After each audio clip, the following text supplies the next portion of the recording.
안녕하십니까. 네, 치과의사 송영건입니다.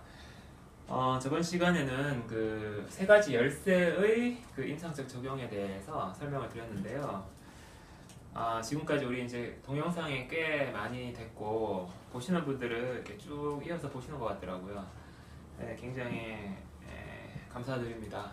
저희 사실 시설도 열악하고 상당히 뭐 지금 보시면 아시겠지만 모든 찍는 시설부터 시작해서 편집도 사실 쉽지는 않은데 편집도 많이 할 수 없는 그런 게 우리 지금 내몸 학당의 현실입니다.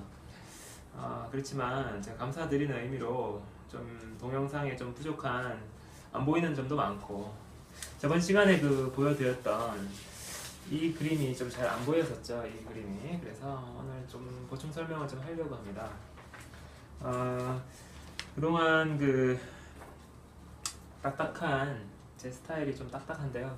딱딱한 강의를 이렇게 듣고 뭐 내용이 중요하니까 그렇게 많이 봐주신 분에 대한 감사의 의미로 노래를 한 곡 준비했어요.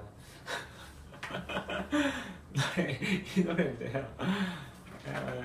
책상을 정리하다 보니까 발견이 돼서 노래를 또 부르다 보면 지루할까봐 걱정이 되는데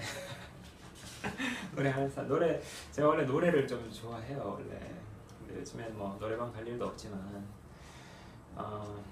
노래 한번 불러볼게요. 지금 더운 7, 8월을 앞두고 있는데 10월의 어떤 멋진 날을 생각하면서 10월의 어느 멋진 날을 감사의 의미로 감사의 의미로 고통을 드리는 게 아닌지 모르겠습니다만은 한번 시작을 한번 해보겠습니다. 눈을 뜨기 힘든 가을보다 높은 저 하늘이 기분 좋아 휴일 아침이면 죄송해요 못하겠어요. 여기까지만 다음에 기회 되면 더 하도록 하고요. 저번에 지금 칠판이 바뀌어가지고 이게 반발력이 세더라고요. 저번 시간에 좀 어려움도 좀 있었는데 일단 죄송합니다. 노래 일단 좀 멋진 기분을 잠시나마 느꼈으면 좋을 것 같습니다. 저번 시간에 백혈구 중에서 과립구의 특징 중에서 설명드리지 않은 세 가지 열쇠 중에서 짚지 않은 부분이 하나 있었는데요. 백혈구의 시소 현상이죠. 백혈구의 시소 저번에 설명 들으신 분, 두 번째 열쇠에서 설명 들으신 분 아시겠지만 과립구가 증가되면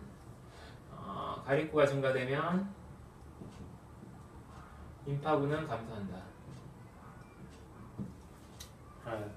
이것이 이제 뭐 열쇠는 아니었지만 그때 이제 숨는다 이런 걸 열쇠로 말씀드렸는데요. 이게 굉장히 또 면역 치료에 있어서 되게 중요한 포인트가 되겠습니다. 가립구가 증가할 때 가립구는 이제 교감신경에서 많이 증가되죠. 그 다음에 임파구는 감소하니까 임파구는 바로 치유를 우리 몸을 암도 치료하고 암이 계속 생긴다고 하죠. 우리 몸에서는 순식간에 생기다가 임파구들을 이렇게 잡아서 그죠? 임파구는 다음에 좀 자세히 설명했지만 B하고 T 세포가 있다는 거고 임파구 치료를 하는데 임파구 감소되면 어떻겠습니까? 비율이 줄어드니까 우리 몸의 혈관이나 몸에서 비율이 줄어들면 당연히 치유력이 떨어지겠죠. 그러니까 암이 사라지지 않고 암이 성장한다. 그죠? 이렇게 보시면 되겠습니다. 암도 일종의 조직이에요. 암 조직. 만성염정 조직.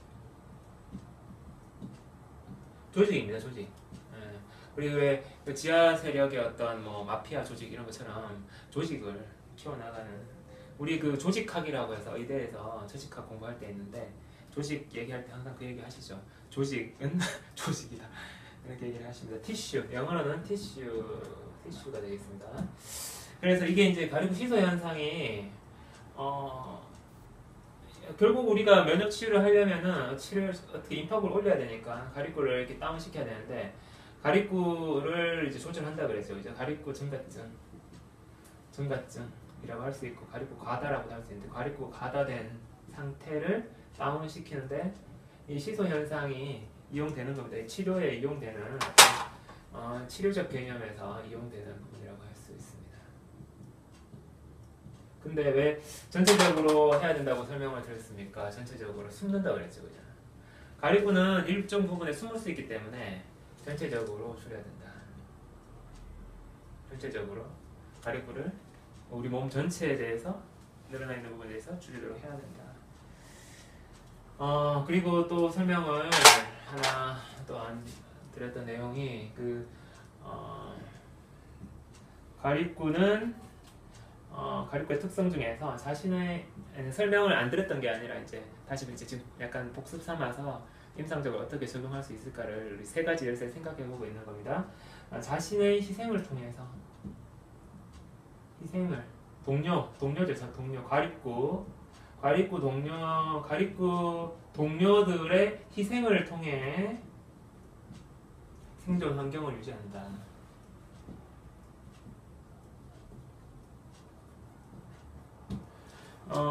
물론 가립부라는 게 이제 있으면은 세포가 있으면은 가립부라는 게 어떤 이게 우리 몸의 DNA에서 만드는 그게 있겠죠. 하지만 이 가립부는 세포 중에서 굉장히 독특한 특성을 가지고 있고 그것이 가립부가 희생을 통해서 활성산소를 만들어서 주변에서 이렇게 해서 산소가 적어지고 산소가 낮아지고 락테이트 그 젖산이 증가되면 산소가 줄어들고 젖산이 증가되면 동료들이 살기에 좋아진다. 가립부들은 서로 모이는 특성이 있고 어떻게 보면 희생을 통해서 동료의 희생을 통해서 자신의 희생을 통해서 동료들의 생존 환경을 유지한다. 일정 이상 항상 따라 나가는 거라고 볼 수 있고요. 네, 산소가 적어지면은 가립부의 생존 기간이 늘어난다. 생존 기간이 수명이 증가한다. 이게 이제 딜레이드 아포프토시스라고 했죠. 우리는 이제 딜레이드 되면 안 되고 빨리 아포프토시스가 되게끔 해야 되고 생산 단계에서 어디서 골수에서 생산되죠. 골수에 생산되는 부분을 좀 차단시켜야 되겠다. 이것이 가립부 증가증의 모델입니다. 이런 것이 면역 치유에 제가 설명드리고 있는 제 면역 치유의 핵심이고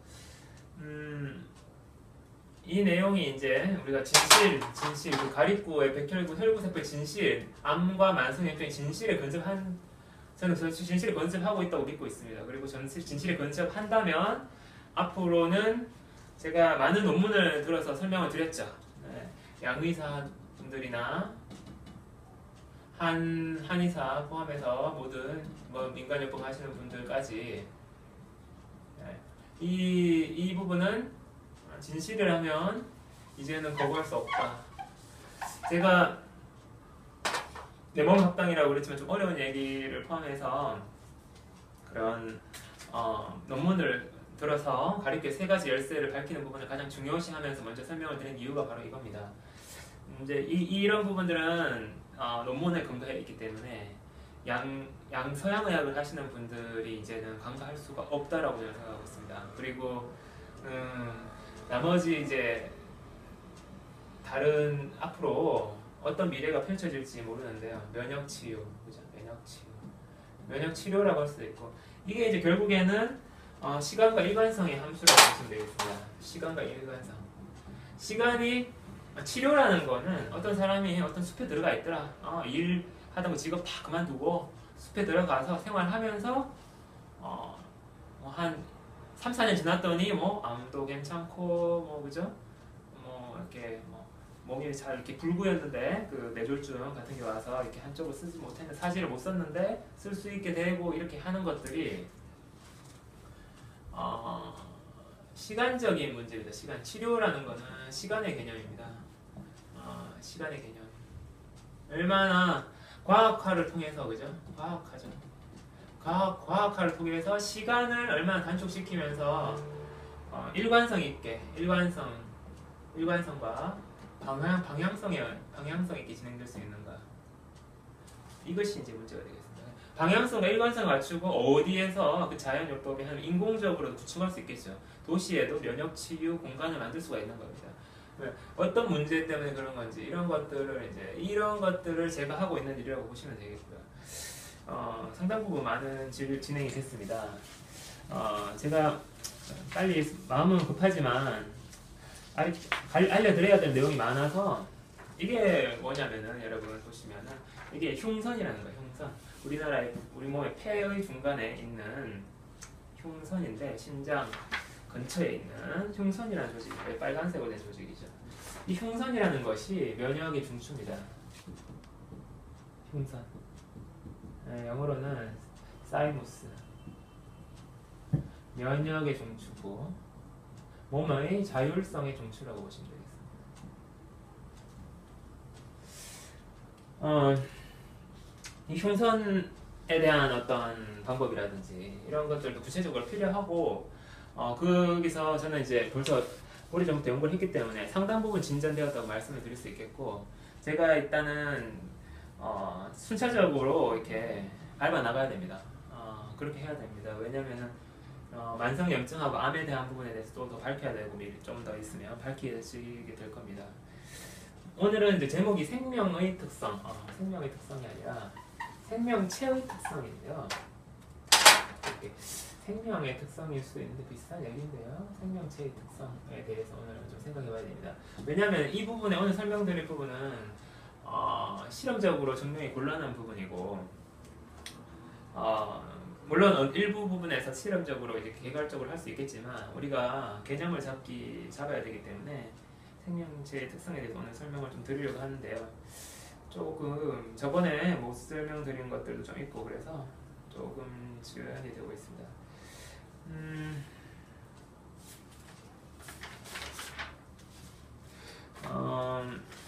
일단은 백혈구의 시소 형상과 자신의 희생을 통해서, 그죠? 근데 뭐 희생되더라도 금방 새로 만들어 버리면 아무 문제가 없겠죠. 너무 그 생산 작용이 너무 강할 때는 이게 이제 그 레벨이 그 가립부의 레벨이라고 할 수 있는데요. 그 레벨이 그 올라가 버리면 가립부의 수준이 올라가 버리면요. 레벨. 이게 올라가 버리면 뭐 우리가 보통 사람이 이 정도였는데 이 정도로 이렇게 올라가서 사람이 이제 살고 있다. 어떻겠습니까? 활력이 많이 증가되겠죠. 활력 넘치는 사람은 이어지게 살 수 있습니다. 그죠? 근데 이걸 갖다가 또 소모가 되지만 또 새로 만들겠죠. 결국 생산해서 계속 업그레이드된 많은 생산과 또 많은 소모가 일어나는 단계. 많은 소모가 됐고 이건 우리가 만약 원래 정상일 때 이 정도였다고 치면 적은 소모와 적은 생산이겠죠. 이렇게 이제 이렇게 증가증이라는 게 이제 레벨로 보셔야 되고 개인에 따라서 상대적이다 이런 얘기도 드렸습니다. 저번 시간에 이제 이 그림을 보여드렸는데 이 그림은 여기 안에서 이제 자료에 화면이 이렇게 있는데요. 여기 있는 여성분하고 남성분하고 칼코리하고 걸티콜이라는 이 코리 사이클이라는 겁니다. 이거는 이제 사이클 코리 사이클 이거는 이제 조금 우리 주제랑 약간 벗어나가는 내용인데요. 이게 간에서 간가 있고 한 번 더 설명해 근육이 있고요. 근육이 있을 때 근육에서는 이제 젖산이 생성되겠죠. 당을 분해해서 젖산이 생성되면 이 젖산이 이렇게 이동해가지고 간에서 여기서 이제 다시 글루코즈로 된다. 포도당 젖산인데 간에서 다시 되는 걸 이런 과정을 이제 글루코네오제네시스라고 해서 글루코즈 그러니까 당신생 반응인데요. 이걸 이제 젖산이 어떻게 처리되는가 근육에 있는 것을 이 과정을 밝혀낸 두 사람이 이름을 따서 코리 사이클이라고 한 거죠. 그러니까 요거는 이제 젖산이 일반적으로 이제 과거 개념에서 젖산 혁명이 일어나기 전에 옛날 오래됐습니다. 그래서 노벨상 받으셨는데 이 간에서 근육에서 그대로 처리되는 게 아니라 간에서 처리되더라. 이게 이제 젖산이 피로 물질이라는데 그 매우 기여한 내용이 되겠습니다. 이때 이제 이걸 밝혀내면서 이제 이렇게 되는 거구나라는 걸 한 사람들이 알았을 때 그냥 깜짝 놀라게 되죠. 네, 굉장히 이제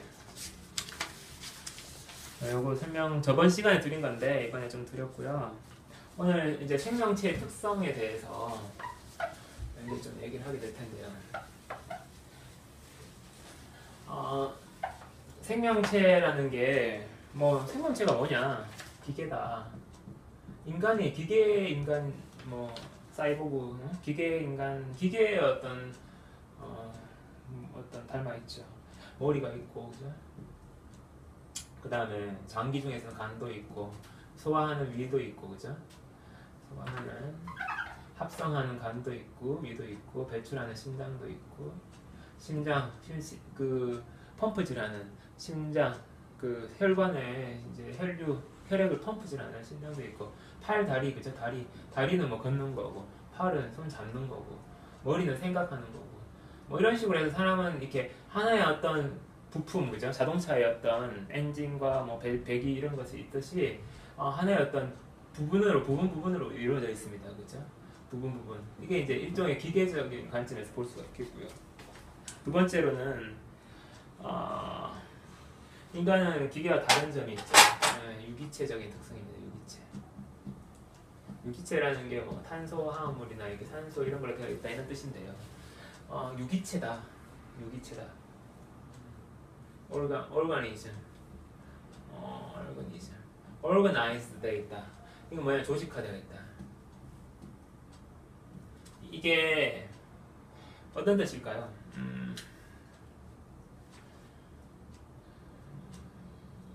기계 단순히 이제 이 부분을 우리가 생각해 봐야 됩니다. 이 기계라고 단순히 한다면은 심장이 팔다리가 너무 빨리빨리 움직여가지고 할 때 심장 어떻겠습니까? 터져버리고 끝나겠죠. 물론 뭐 심장도 고장 나지만 근데 그것이 천천히 매일 연습을 하면 어떻겠습니까? 숨을 쉬는 폐도 있고 그렇죠. 폐도 그렇고 심장도 그렇고 폐 활량이 늘어나고 심장이 커지게 되죠. 이게 무슨 의미냐면 잘한다라는 의미죠. 우리 인간의 생물적인 생명체의 어떤 유기체적인 특성, 조직화되어 있다는 것은 뭐 서로 연관되어 있다는 뜻도 있는데 쓰면 쓸수록 잘한다는 뜻입니다. 어떤 장기들을 쓰면 쓸수록 이렇게 신경이 뻗어 있는데요. 신경도 마찬가지고 신장 배출 기능이 늘어나 신장이 커지고 간이 커지는 사람은 간이 막 부은 사람이라고도 할 수도 있지만 간이 커지게 되겠죠. 다른 모든 뭐 비장도 그렇고 오장이 다 커질 수가 있습니다. 오장이 다 커질 수가 있고요. 그 오장 육부가 다 커지고 이렇게 활동하는 데 따라서 그죠? 우리 갑상선 많이 커져서 고생하시는 분들 많죠. 근데 많이 쓰면 그 사람의 습성, 생활 패턴에 따라서 이게 천천히 일어날 때 적응되면서 어떤 부분이 자라고 어떤 부분은 쇠퇴하고 이런 현상이 일어날 수 있겠죠. 이게 생명체의 특성입니다. 기계적 특성도 분명히 있습니다. 심장 했을 때 심장을 이식하면 되죠. 심장이 고장났다. 심장을 때려서 다른 사람 심장 이식하면 그죠? 심장이 다시 돌아가죠. 그러니까 이게 기계적 특성이에요. 부품 단위별로 바꿀 수 있다는 건 기계적. 이게 이제 수술적, 외과적, 수술적 의미가 되겠는데요. 제거하자, 바꿔주자, 뭐 이런 개념. 인공 심장을 만들어보자, 그죠? 이런 것들이 개념인데. 문제는 이제 유기체. 우리 사람은 이제 유기체적인 특성은 어떤 거냐면 잘한다.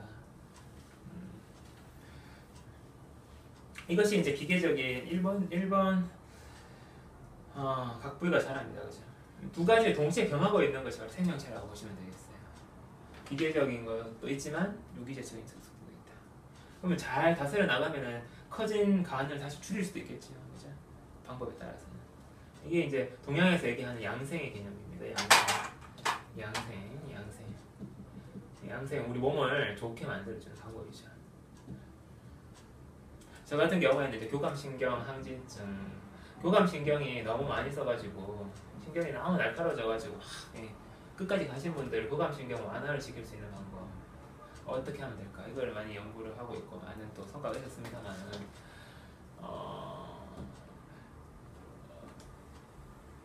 자꾸 이렇게 완화시키면 신경도 자꾸 이렇게 그쪽으로 에너지가 흐르게 되고 신경도 자꾸 발달하게 되고 뭐 밥 먹었다 하면 신경 쓰이는 사람이 되니까 문제가 되겠죠. 이런 걸 이제 줄여나가야 됩니다. 자꾸 잘하는 거죠. 잘하고 발달해요. 그 라인이 그 에너지가 가는 통로가 발달한다는 겁니다. 그 에너지 밥 먹었을 때 그쪽으로 가는 거예요. 가리코가 많이 생성되는 사람은 가리코가 많이 생성되고 가리코 쪽으로 가는 사람도 있고 임파고 쪽으로 가는 사람도 있겠죠. 가리코가 적은 사람, 좀 루즈하게 있는 사람들. 가리코는 활력을 일으키니까 이렇게 팔딱팔딱팔딱팔딱. 그리고 임파고는 그냥 이렇게 쳐져가지고 그냥 이렇게 있는 사람, 임파고가 많은 분들이 볼 수가 있어요. 그래서 에너지가 이쪽으로 간다는 겁니다. 뭘 먹느냐가 중요한 게 아니라 어디로 가느냐가 중요하죠. 그래서 비만에 에너지 밥을 많이 먹었을 때 비만이 원인이 되기도 하고 이건 이제 염증, 가리코 많은 사람 염증이 잘 생깁니다. 이 에너지가 염증으로 가는 거죠. 제 책에서 염증에 대해서 이렇게 염증을 태우는 것이라고 정의하고 있는데요. 염증은 에너지가 너무 많아서 태우는 것이다. 이게 이제 제가 논문을 쓴 핵심 정의에서 핵심이 되는 부분입니다. 태워야 되겠죠. 에너지가 많으니까 태워야 돼요. 에너지가 비만을 간단 말이에요. 비만은 살이 팍팍 찌니까 그죠? 일단 안 먹어야 돼. 안 먹는 게 좋은 도움이 될 겁니다. 그죠? 안 먹는 게 조심해야 돼. 어떻게 안 먹으면 또 사람이 안 되죠. 영양소 결핍이 생길 수 있고 영양소 결핍 문제 어떻게 할 것이냐. 어떤 영양소가 결핍이 되는지 어떻게 합니까? 검사를 해봐야지 알까요? 검사를 해보지 않아도 알 수 있는 부분에서 어떤 상황에서 어떤 영양소가 된다는 것을 알 수 있겠더라. 나중에 영양소 파트에서 또 설명을 좀 드릴 건데요. 이런 내용이 되겠습니다. 잘한다. 국소적으로도 그렇고 잘하는데 이제 국소적으로도 그렇고 이게 1번 이제 잘한다 이 개념에서 우리가 많이 나왔던 게 그 용불용설이죠. 용불용설. 장기가 잘한다 이 부분에 대해서도 지금 하이퍼트로피 그죠? 하이퍼트로피 양의학에서는 하이퍼트로피 pH 트로피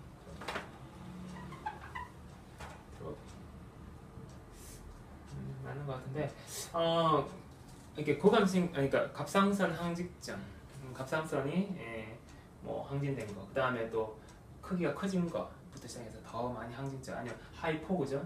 좀 적은 거 이런 것들이 이렇게 얘기되어 있는데 다 그냥 병이라고 보고 있죠. 병이라고. 이거 자체가 이렇게 사람의 개인의 의지에 따라서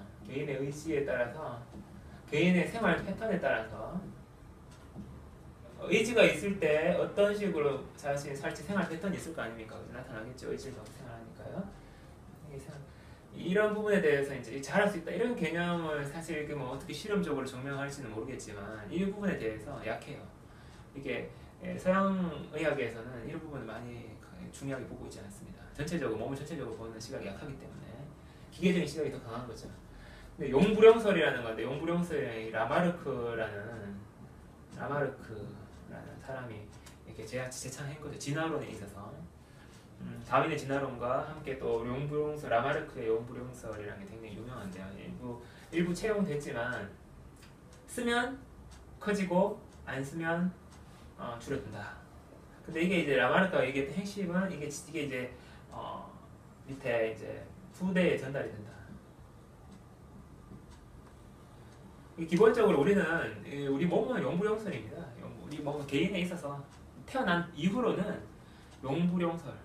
쓰면 발달하고 안 쓰면 안 발달. 몸 전체도 마찬가지고 일부도 마찬가지죠. 일부도 어떻게 되고 전체적으로도 많이 쓰면 근육 발달해서 몸도 커지게 성장할 수도 있겠죠, 그죠? 물론 성장에 또 뭐 방해될 수도 있고 여러 가지가 있지만 일단 전체적 일부적으로도 용불용설인데 그 있잖아요. 용불용설 라마르크가 얘기했던 기린의 목이 이제 길어지게 된 거. 기린이 자꾸 이제 높은 데 있는 잎사귀를 따먹으려다 보니 목이 길어졌다. 이게 이제 라마르크가 했던 얘기는 핵심은 이제 후대에 전달이 된다. 이렇게 해서 써가지고 발달되는 게 후대에 전달이 된다. 이렇게 얘기를 했는데요. 이게 이제 처음에는 이제 다윈도 거부를 했고 후대 전달은 안 된다. 쓰면 발달하는 건 맞지만 후대 전달 안 된다. 용불용설이라는 게 이제 이게 설이라는 후대 전달까지 포함하고 있는데 사실은 기본적으로 우리 몸은 이렇게 자라는 거는 사실이었던 거예요. 뭐 아니라고 얘기하면 할 말 없습니다만은 다리를 많이 운용하고 근육이 많이 커지고 이렇게 자라는 거죠. 그 근육을 조달하는 어떤 부분들이 늘어나겠죠. 또 안에 있는 다른 부분들이. 근데 후대의 전달이 최근에 이제 이게 안 되다가 이게 인정받지 못하다가 라마르크가 폐기됐는데 최근에 이제 그 제 책에서도 또 중요하게 다루고 있는 후생 유전학이라는 게 있죠. 그래서 이렇게 개인의 어떤 변화가 후대에 전달이 되더라라는 것이 밝혀지면서 다시 라마르크의 이야기가 이제 각광을 더 받고 있는 상황이 돼요. 그러니까 이 사람이 뭔가 이런 얘기를 했을 때 그 당시에는 얼마나 억울했겠습니까, 그죠? 사기는 맞는데 뭐 확실히 맞다고 생각하는데 증명이 어려운 거다 보니까 그래서 이제 이 결국에는 라마르크의 후생 용불용설도 맞아 들어가고 있고요. 이렇게 자라는 겁니다. 이게 이제 생명체의 특성 중에서도 되게 중요하죠. 그리고 생명체는 혈구세포의 두 번째로는 이제 혈구세포의 독자 형성입니다. 혈구세포의 독자성. 우리가 세포가 있다고 칠 때 여기에 오늘 좀 해봅시다.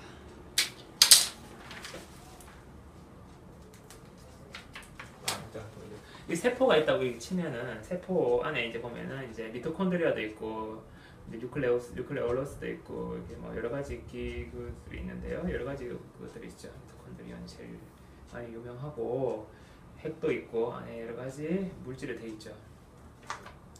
이게 이제 우리가 해당 과정은 여기 세포질에서 일어나는 거고요. 그 다음에 이렇게 미토콘드리아에서는 유산소적인 유산소적인 에너지 생산이 일어나죠. 여기 세포질과 미토콘드리아 이런 개념에서 어떤 얘기가 있냐면요. 독창성, 독자성. 어떤 세포 자체가 일단 연합체다라는 개념이 있어요. 어떤 단세포 생물 중에서 이게 들어왔다. 여기 세포 안으로 원래는 이제 얘가 원시적으로 해당이라는 글라이콜리시스, 그죠? 제가 저번에 가리킬 때 많이 설명드렸죠. 해당만 의존해서 에너지 비효율적인 에너지 생산만 하고 있었는데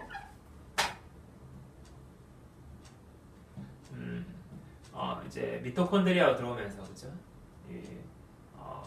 산소 이용이 시작되었다. 세포의 진화 단계에서 미토콘드리아 잘 안 보일 텐데 좀. 그러니까 이게 원래는 이제 산소 이용하지 못하는 게 더 원시적인 거죠.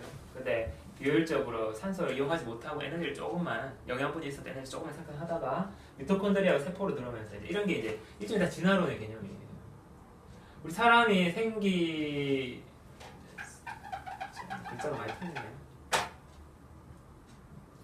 진화론. 단세포부터 진화를 했거든요. 생물이 없는 데서 세포가 생기고 세포에서부터 자꾸 이렇게 해서 인간까지 왔다는 겁니다. 이 복잡한 인간까지, 그죠? 생명체가 이렇게 진화라는 형태가 띄게끔 만들어졌다라고 볼 수 있겠죠. 이렇게 만들어졌다. 그러면 이게 또 지금 창조론이 돼서 창조론이 진화론에 또 포함할 수 있을 것 같은데요. 이거는 진화론 창조론 얘기 지금 하려는 건 아니니까. 진화론 이런 게 이제 미토콘드리아 세포 같은 데서도 마찬가지로 그렇다는 겁니다. 이게 이제 유카리오트, 지금 핵이 있는 거, 핵 없는 거에서 프로카리오트. 이쪽 이제 세포 핵이 없는 거를 보여주고 있습니다. 이거 원시적이죠. 핵도 생겨나고 이제 미토콘드리아도 생겨나고 이렇게 해서 그래서 이제 이게 세포의 어떤 이걸 이제 연합체 내지는 뭐 집합체를 보는 건데. 그럼 이 우리 몸의 많은 세포들이 어떻게 연결이 될까요? 이제 이게 오르고나이저거든요. 세포의 연결 어떻게 연결될 것인가? 이게 이제 조직화되는 거거든요. 세포들은 다 따로따로 막 생겨 있는데 어떻게 지내? 이 혈구세포가 굉장히 중요한 역할을 하죠. 혈구세포가 다른 거는 그냥 허우대만 있는 거죠, 그죠? 이렇게 거기다가 혈구세포가 이렇게 들어가면서 혈액이 들어가면서 뭔가를 뛰게 하는. 그리고 또 중요한 게 뭐겠어요? 어떻게 연결하겠어요? 신경으로 연결이 되겠죠, 신경. 그래서 이게 이제 혈구세포, 혈액, 혈류, 그죠? 혈류, 혈관과 신경으로 연결되어 있다. 이게 이제 우리 몸이 조직화돼가지고, 그죠? 몸을 쓰면서 혈관도 넓어지고 발달하겠죠. 많이 쓰는 쪽으로 넓어지고 혈관의 공급이 많아지고 신경도 더 발달하겠죠. 더 많은 신경 다발이 가야 되겠죠. 더 늘어나니까요. 근육이 늘어나면 운동선수가 근육이 늘어나면 신경이 더 많이 들어가야 되니까 더 신경 다발도 많아지겠죠. 이게 이제 조직화된 연결된 방법이고 그것이 그러면서 잘한다. 연결이 되어 있고 잘한다. 이게 이제 유기체적인 특성이다. 오늘은 여기까지 해야 되겠습니다. 다음 시간에 계속 이어드리겠습니다. 감사합니다.